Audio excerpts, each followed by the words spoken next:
As the third quarter winds down, Schultz under center. We're going to get a handoff up the middle, lowers his shoulder out across the 20, fighting for extra yardage. Not a lot of room, and he comes out of the pile. Unbelievable. He's got his horse on, and he's running across the 30. We'll see if they can catch him. Number 11's trying to catch up to him, and that'll be 6. Unbelievable. No idea how he came out of that one. Number 24, Eli Wesley, found some daylight. Unreal. No idea how he pulled that off. Some sort of magician, some sort of sorcery. Eli Wesley comes out of a stack, and he is off to the races for an 80-yard touchdown for the Vikings.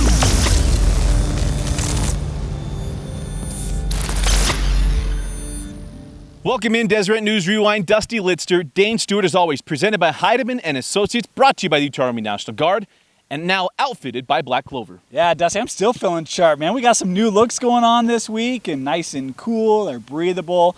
If you're interested in Black Clover, fill in the line. They've got men and women's gear, polos, outerwear, hats, whatever you need.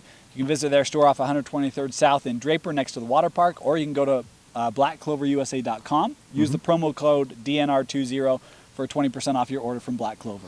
Yeah, my wife, she does compliment me quite a bit, but most comments I've had about clothes, honestly, during shows, your polo looks great. It does look great. Thank you. My wife said the same thing. She's like, you look really good. I was like, well, thanks. I'd love to take credit, but this is the only thing that's changed. So thank you, Black Clover. Absolutely. Go check him out at blackcloverusa.com. Well, an interesting weekend, week 2. We're going to talk about all the things we learned. We learned, I think, quite a bit. Yeah. Some of the things we got right in our top 25. Some of the things we got wrong. And one thing that one of us just knows, just as the world spins and the sun will rise in the east, one thing just always stays true. We'll get to that just in a little bit. Let's get to the opening statement brought to you by Heidemann and Associates. If you're a frontline worker during the COVID crisis, get a free living will and testament at Heidemann and Associates. But not only that, if you need to get your business set up, Justin Heidemann is one of the best places to go. Yeah, he helped me with mine. And, you know, we talked about free consultation available. Full service law firm with agencies or with services up and down the Wasatch Front, down in St. George as well. Justin Heidemann, a great sponsor of the program, a fantastic attorney. In case you're looking for one, give him a call, 801-754-4240, or learn more at utah.law. Yeah, I'm going to pull something back just real fast for Justin because he's a good friend. Yeah. I'm with him just yesterday, matter of fact, on Friday. He said, Dusty, I just want to help people. That's his motto. I mean, Justin is that dude, and I've known him forever. I couldn't recommend him anymore. Yeah. Heidemann and Associates. All right, opening statement. Well, we're going to go through a couple of statements. Okay, first of all, for me, Region 4, undefeated. They have yet to lose a game. And I was going to do the math, but math is not my friend. Their average victory, I mean, a little skewed because of Corner Canyon, but quite large. Multiple score differentials. And we'll go through these games in their specifics. But Dane, Region 4, they're not letting go of their power. Well, I mean, you talk about they're undefeated, right? Every team in that region is 2-0. You ready for a fun fact, Dusty? I love fun facts. You want to know the most points that any defense in Region 4 has given up through the first 2 weeks? 14. 21. Oh. AF and PG, those defenses. Come on, guys, what are you doing? They're giving up 10.5 points a game. The nerve. That's how good this region has been. And we talk about, you know, Westlake was one of the teams for me. It was like, you can't sleep on the Thunder this year. The quarterback plays improved, a lot of targets. Running game, they've got a lot of pieces there for the Thunder. We've seen that first couple of weeks. We knew PG was going to be good. Corner Canyon, obviously, American Fork. But yeah, Region 4 just looks to be at a different level right now. Well, and within that, there's some regions that, you know, Region 3 is always that region's going to be able to push just the way that it's aligned. Yeah. And some of the tops of it just aren't yet where we thought they would be. And I think part of that obviously has to deal with COVID and how they had to deal with that. And everyone say, well, we had to deal with it. Yeah, but some areas a little bit more than others. But Region 3 right now, Dane, right, is not at this. I think they are in week 2 where they'll be in week 8. Well, I mean, you know, who would have thought that 2 weeks in, the only remaining undefeated team in Region 3 would be Copper Hills? Good on you, Grizzlies. You talk about the offense will get better as the season moves on, Dusty, and I completely agree. You know, when you don't have a full off season, right? New coaching staffs, typically you hear, yeah, the defense is ahead of the offense. You expect that. And you look at this Region 3, and I think that's where things are at with them, right? Is that the offenses are just taking some time to come around. You think of East, you think of Bingham, you think of Harriman. Look, they've had, you know, Bingham just has the one game against Skyridge, which is a loaded Skyridge team. We'll talk about that. But the defense is going to be ahead. The offense is it's going to pick up, right? We had a chance to see East last night. You could see that things just weren't quite working. Some credit of that, a lot of that was to the Orem defense, but things just weren't quite clicking yet. They will. Be patient in Region 3. It'll come around. But yeah, a little surprised at some of the starts of the teams in Region 3. All right, Dave, let's get to our game of the week. We're here at Orem. Why are we at Orem? Because in the first matchup we couldn't wait to see, Orem and East, it was the Orem Golden Tigers who came out golden. Yeah, they sure did, Dusty. And we knew they returned a lot of pieces off that team last year. Micah Fea, the quarterback, is back. Joe Smith, Mr. Do-It-All. Man, he looked good last night. But you are losing Noah Sewell. And the question for me is, all right, how good is that offense going to be where you don't have him in your backfield? And how good is that defense going to be? Those were the big questions for me. And for East, knew they returned Amini Amone, 1,900-yard rusher last year as a freshman, by the way. Returned their quarterback Zimmerman. A lot of good pieces around him. Vainuku. I felt like this East team maybe had some more experience coming back. I expected them to be a little sharper early on. First quarter, boy, this one, the defense is played out, right? And Orem has a big play. They're inside the red zone. A penalty backs them up. They have to settle for a field goal. It was left short. We're at zeros. But some interesting tide here in the first quarter, or in the first half, because we actually had 3 turnovers on back-to-back plays. I mean, it was kind of squirrely. When we talk about the offense is still kind of getting their feet wet and getting used to things, that certainly demonstrated it, if nothing else. Second quarter, Orem finally able to score some points. They had another nice drive, short field goal, made it 3-0. Later in the second quarter, Dusty, how about this? Micah Fea with a short little touchdown pass here to Sakote, and they tried to pound it in the play before, didn't work. They leak him out. It's 10-0 at the half for the Orem Tigers. Second half, you think, okay, East, they've had a halftime, they've had a half under their feet, see if they can get a rhythm going. It just was not going to happen. This Orem defense was so stout against that option attack of the East Leopards all night long. Jaden Ayu was a man. He was a stud. You talk about Salia Paga was all over the place. Skips was aggressive off the edge for this Orem defense. It was tough for that offense to get going for the East Leopards. In the third quarter, 5 minutes left. This time it's Fea to Smith, 6 yards out. It's 17-0. They would add another touchdown just 4 minutes later. Fea to Erickson, who Noah Erickson, look, had some confusion on my end. My apologies. I can't read during a ball game. But this man was all over the field, and you saw some of his highlights out on Twitter that we posted from this game. He had unbelievable catches. He's a great addition to this offense. The move in from Skyridge and Noah Erickson has been sharp for Orem. I was talking with Coach Sewell before the game, Dusty, and he said this might be the most complete offensive unit we've had since I've been here in 3 years. Wow. And it showed that last night. This East defense had troubles really guarding the passing attack. They were able to run the football as well. But the most impressive thing to me, you talked about Ayu, Salia Paga, that Orem defense is legit, and they showed it last night in a 24-0 win over East. I forgot to bring a prop. Dane's the prop guy. I was bringing some humble pie because we went 0 for 2 in this one. Yeah. And I know there's Orem people that are like, we're going to stick it to these two. Yeah. So, hats off. Imagine, David, just imagine we have some humble pie. Yeah. But Orem, yeah, they got some good games left, too. They do. Used to go out. They go against this Lone Friday Peak. night. Yeah. We'll talk about that one. Yeah, East, and then East goes to Lone Peak, then Lone Peak brings in Orem. Yeah. Lone Peak didn't shy off. They had a nice rebound, huh? Yeah, they did. Well, let's get into that. Let's go to our best of 6A. I don't know if that's where your best of 6A was.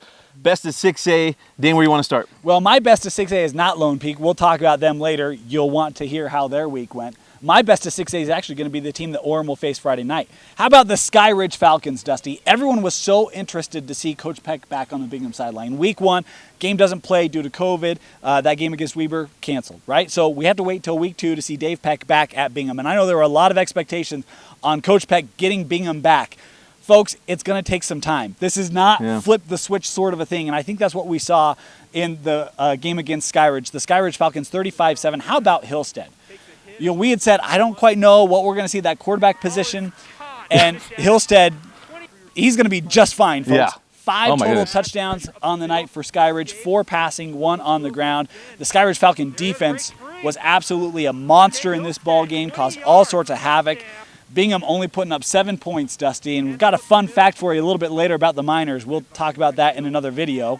How's that for a little promo of our game picks? Love fun facts. But this was a night for the Falcons, and they're putting their stamp on a team to be reckoned with in 6A. That's a great one. Mine, I was there. American Fork. How about AF? They go 55-0 against Lehigh. They're going to go through Region 7's top teams. They play against Timpview, the runner-up in 5A last year. 31-21. Game wasn't that close, and Timpview has a lot of learning, a a lot of chemistry to figure out on the side. But, man, I tell you what, I'll talk about Maddox Matson. By the way, have I told you that he has connections to Carbon County? Whoa. I got my sources too, Dusty. It's not Carbon County. You're expanding the boundaries down there. Pretty soon the whole state's going to be Carbon County. Corner Canyon's going to be in Carbon County. First of all, I'm on to you. Cleveland is where his family's from, his mom's family. Cleveland's 2 minutes from Carbon County. In fact, not only that, my family's from Cleveland. My grandpa Litster's from Cleveland, so it's Carbon County. Emory North High School doesn't exist anymore, so... Where do you pay your taxes, Dusty? Doesn't matter. All right. Carbon County ties, that's where CEU is. But Maddox had himself another huge night. But I tell you what, the revelation for me, Noah Moyaki's an absolute stud. Yeah. Fisher Ingersoll. Fisher Ingersoll is committed to play baseball at BYU. He's only a junior. By the way, Maddox Matson's a junior. Fisher Ingersoll's a junior. Noah Moyaki's a junior. The whole team's juniors except for Garrison Grimes on offense. This, man, AF is absolutely loaded. But anyway, Fisher committed to play baseball at BYU after his sophomore year. He's going to have his choice. I'll tell you right now, he's going to have his choice of what he wants to do. That kid is so smooth, so good. He was outstanding in AF. That defense is terrific. Yeah. That team is on the rise. Coach Beam, absolutely outstanding. Hey, by the way, we're going to make some, little insider information. You and Skyridge, I went AF. Well, that's okay, because they're brother-in-laws. Yeah, how about that, huh? Yeah. Papa McKinney, father-in-law McKinney, he's going to have to make the decisions. They have a shirt they wear that 2 teams, 1 family when Skyridge AF play. Because Coach Lehman was on Coach Beam's staff where he took the job at Skyridge. Yeah. But yeah, we'll honor those brother-in-laws. This whole time I thought Coach Lehman and Coach Beam and us were friends. Something you could have brought to our attention yesterday. Just kidding, Coach. But just a great weekend for both of those two teams. They look absolutely outstanding and contenders in 6A, no doubt. Yeah. Best of 5A. Well, for me, Dusty, there was a game that I didn't quite see going this way. It was one of our games that we picked this week. I got this one wrong. It might have been one of the few. But, I don't know if you saw this game going this way. How about Alta going down to Pineview and the Hawks? Desert Hills. Thank you. Down to Desert Hills. Alta going down to Desert Hills and the Hawks soaring past the Thunder.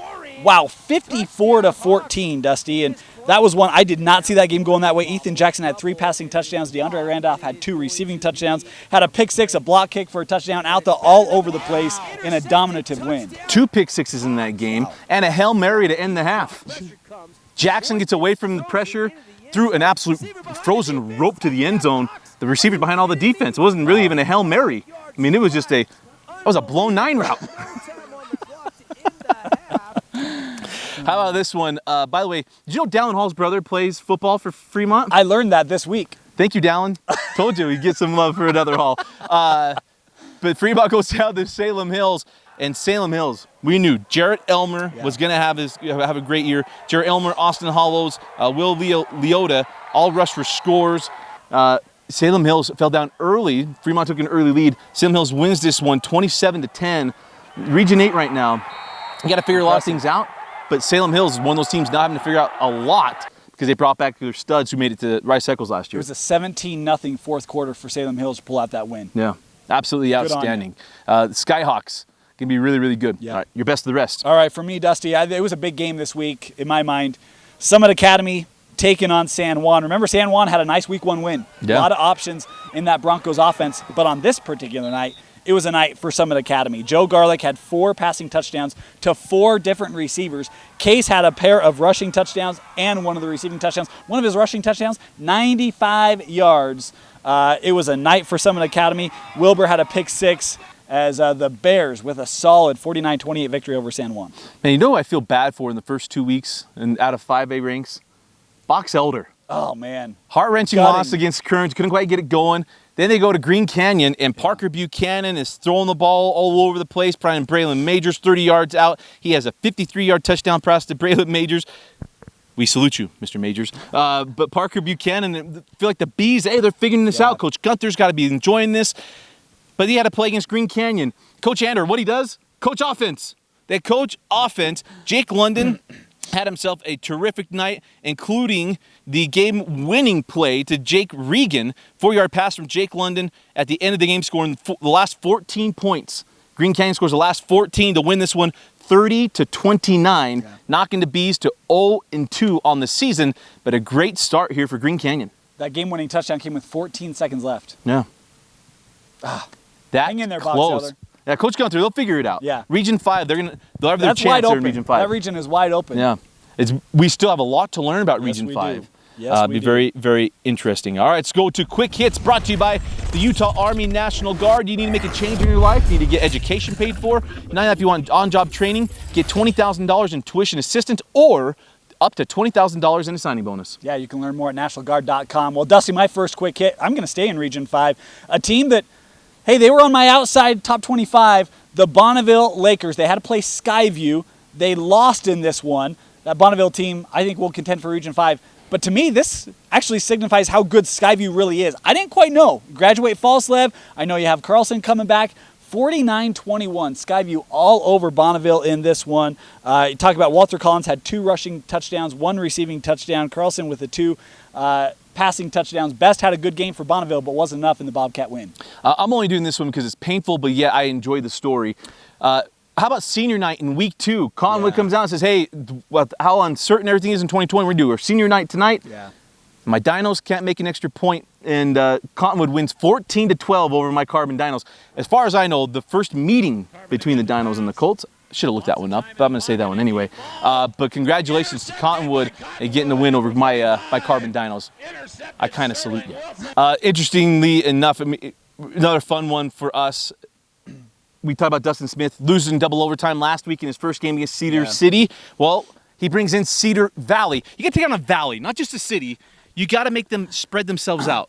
And then Spanish Fork gets the job done against the Cedar, right? 48-27. Jacob Tungaval had a big night. Tayson Reed, pardon me. Tayson, not Taysum. Tayson Reed ran for 2 scores. Tayson Reed is an absolute monster. I'm telling you right now. That's a name. He's the new Way Stanton. I get to watch Spanish Fork every week. He's the new Way Stanton for me when watching Spanish Fork games. Loved watching what the Dons did on Friday night. Congratulations, Coach Smith, his first home game, getting the W. That's good news for Spanish Fork, by the way, because you get Dusty a fan.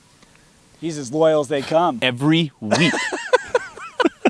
How about the Granger Lancers? Cadius Fuimayano with another pair of rushing touchdowns in the 40-21 win over Clearfield. I'm going to apologize on these names. I'm still learning them, so be patient with me, Lancer Nation. Deonzi Fui, 2 rushing touchdowns.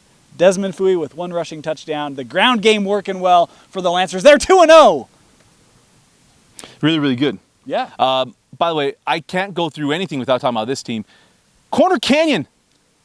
One of the best defensive teams in the state year in and year out is the Harriman Mustangs. Yeah. Year in and year out. Yeah. 35 points in the first quarter. Yeah. 35 points in the first quarter. All their stars scored in the first quarter, by the way. Noah Kerr scored first, by the way. Noah confirmed 4 touchdowns in 4 opening games in his high school career. Gotcha, brother. Scores the first touchdown. Then Austin Bell scores. Then Dart runs one in. And then he throws one to Talmadge Hanley. All in the first quarter. All the dudes get it done. Hanley has 2 more touchdowns, catches 3. Jackson Dart in all accounts for 6 of the 8 touchdowns. He rushed, threw for 4, ran for 2. Jackson Dart. This is why he went to Corner Canyon. Yeah, well, I mean, the problem with going to Corner Canyon is you only get to play a half. How did the Royals... He did score in the third quarter. He did have rushing touchdown in the third quarter. Well, he's missing gameplay is what's happening. His minutes are way down this year. But his usage rate is off the charts. Well, let's talk about how his former team is doing, Dusty. The Royals kicked off that beautiful new field at gorgeous. home, welcomed in the Dixie Flyers. One of us believe in you, Roy, because we have since '05, and it was a 24-21 win for Parker Kingston and the boys of Roy. It was 2007.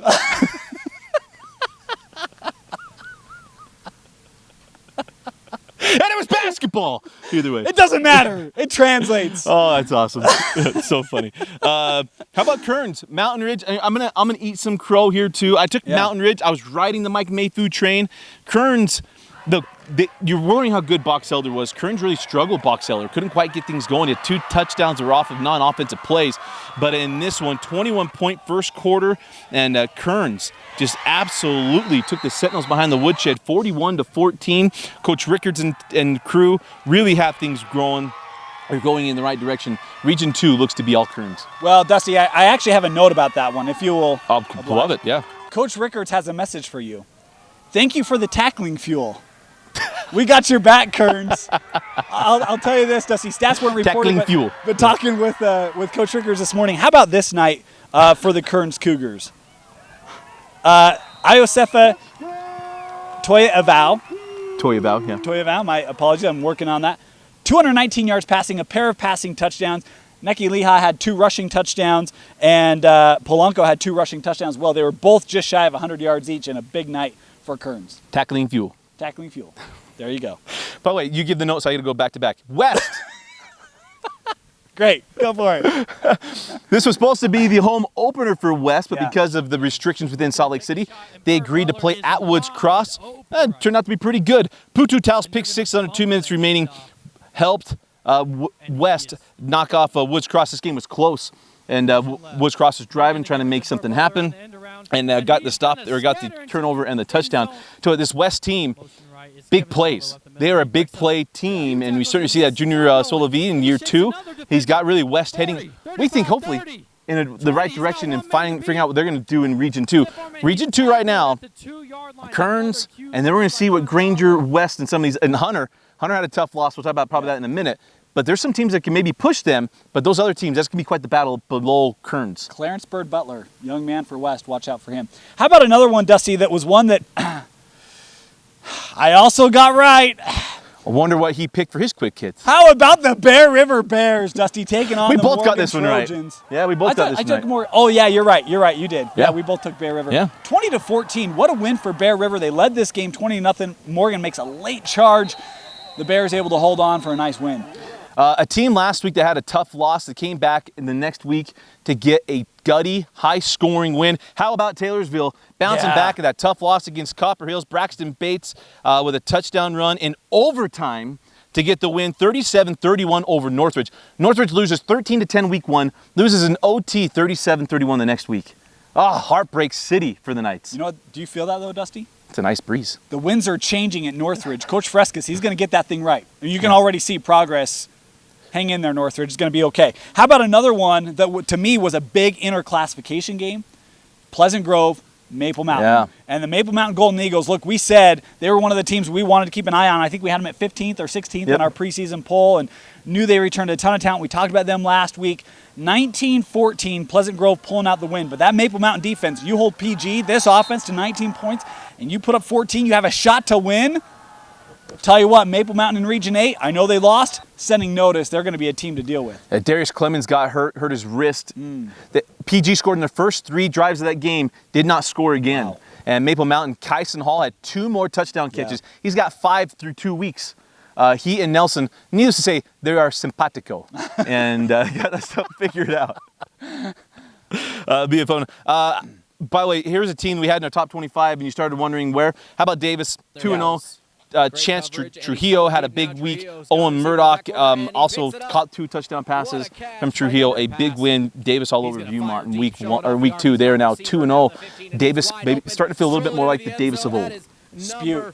You got to find a way to match his speed. How about another game? Park City, Juan Diego, Dusty. Park City lost to Wasatch week 1. We can understand why. We got wasps all around us. My heavens. But Park City, look, Dusty, it was a big fourth quarter. It was a 28-0 fourth quarter for the Miners. How about this? Their 4 touchdowns came in a span of 6.5 minutes and surpassed just those 4 touchdowns, almost 200 yards. Big plays in the fourth quarter. The Miners pull away from Juan Diego. I don't know. I think I should have checked this morning. I'm going to go on a limb. Landon Bowles leads the state in touchdown passes. Yes, he does. He had 7 last week, and thank you for doing this. 3 more on the Emory Spartans. I should stop doing that so vigorously. But Sam Pete scored the first 38 points of the game against Emory. Bowles had 3 touchdowns. Cole Mickle caught 2 of those. And Mickle going to be right up there with Kyson Hall for leaders in touchdown catches to start the year. Dusty, we alluded to this a little bit earlier. You want to know why Westlake's 2-0? Because they beat Provo 30-13. The Westlake Thunder with a nice win. Braden Ross had a passing touchdown, a rushing touchdown. 4 different players scoring touchdowns for the Thunder in the win over the Dogs. South Summit knocked off North Summit. I think the score is reported 12-10. I think it was 19-10. They scored at the end, and South Summit gets away with another win against North Summit. What is going on? 2020 has been an awkward and just crazy year, right? Well, we saw hints of this in 2019. How about Bolingbroke for Skyline? Right. 6 passing touchdowns for the Eagles. What? 49-14, the victory over Springville. Yeah, touchdown Tommy's getting kind of pushed here by Bolingbroke, isn't he? Stansbury came back. Remember last week they scored all those points in the end of the first half or second half to make it a game in week 1? Well, they scored 38, get a nice win against Logan. His crew Huxford threw for a touchdown, ran for another, and Bushnell rushed for 2 more as the Stallions cruised past the Grizzlies with a nice win for Stansbury. Tough start for Highland this year. They played Pineview this week. The Panthers with a 21-13 win over the Rams. Braden Brunel had 3 passing touchdowns for Pineview in the victory. How about this? Copper Hills, you talk about it. Who would have thunk it? 2-0. Yeah. Leading Region 2, and they were tied 6-6 in the 4th quarter against Hillcrest, scoring 14 unanswered to win that one 20-6 over the Hillcrest Huskies. I got one more for you. Okay. We're into this show, 15 minutes? Where are the Milford men? They're celebrating a win over Gunnison. My phone just went out on me. 34-9 for the Milford men as Hardy had 2 rushing touchdowns, 2 passing touchdowns. Both of those passing touchdowns to Trayton Rose as the Milford men 2-0. And they've got a big game coming up this week, Dusty, against the 2-0 Ogden Tigers. Yeah, it's going to be a Tiger match of undefeateds this Friday night. Hey, Beaver trailed. They trailed 3-0. They came back to get the win, running away from Delta. Got to give you if we're going to go Milford, we have to make sure we give a Beaver update too. And here's one more fun one, another close one. Hurricane knocks off Murray. Yeah. Jake Reed's 30-yard pass from Carter Ashby in the final minute to win it with 59 seconds left as the Hurricane Tigers knock off the Murray Spartans 15-14. Good one. Any other ones? Nope. All right, let's go to this one. Looking good. Brought to you by Black Clover, where we pick either the best performance by an individual or best performance by a team. Dane, who is your nominee? Well, for me, Dusty, we already talked about this team, but one of the kids had a big night. Kearns Cougars had a really nice rebound in their victory over Mountain Ridge, but how about the night for Jack Kelly? 6 catches, 185 yards, and a touchdown, one where the back judge couldn't even outrace him. He also had a forced fumble and an interception, and he had 3 punts inside the 10, including 1 inside the 5. Who does this guy think he is, Nate Ritchie? Jack Kelly, you are my Black Clover looking good nominee for this week. Here's mine, and it's interesting because I think I could name you the biggest wins in school history, and this one goes right up there with it. Beating Corner Canyon in the semifinals, beating, and this isn't ranked anywhere, beating Lone Peak in the year Lone Peak won a state championship, and now beating Bingham in their first ever meeting. And why is that a big deal? Well, because it means one of my looking good has to go there, and we're going to go to Mr. Hillstead. 4 passing touchdowns, leading the way for Skyridge to rout Bingham. That just doesn't happen a whole lot. Guys have thrown for 4 touchdowns against Bingham, but rarely in a win. Austin Confensis did it every year, but couldn't quite beat Bingham. Hillstead does it, knocking off Bingham in his first matchup against the Bingham Miners and putting Skyridge, stamping them right into contendership in 6A. So Mr. Hillstead looking good here from Black Clover. You might get a little bit, some goodies coming your way too pretty soon. All right. But Dane, any final thoughts before we close out week 2? No, a great week. There's some big games coming up in week 3. We'll make sure to bring them to you right here on Deseret News Rewind. Everybody, mask up. We saw what happened Thursday night. Game had to be postponed. Props to the AF administration. Hey, if we're going to have rules, let's enforce them. Everyone, do your part. Mask up, socially distance. We've got football going. Let's keep it going. That's right. Not going to beat you over the head with it. The only way we're going to keep it going is we're all doing our stuff. If you're sectioned out, just go sit in the section. Let's just make sure things happen. No one's trying to harm you. Football's happening. Let's keep it happening. Be glad we get in the stadiums, and let's keep this thing rolling. We'll be looking forward to week 3 right here on Deseret News Rewind, Deseret News Rewind Live, and all the streams we have going as well. Love having football. For Vince Francis and Dane Stewart, I'm Dusty Litster. Thanks for joining us, watching Deseret News Rewind on Deseret.com.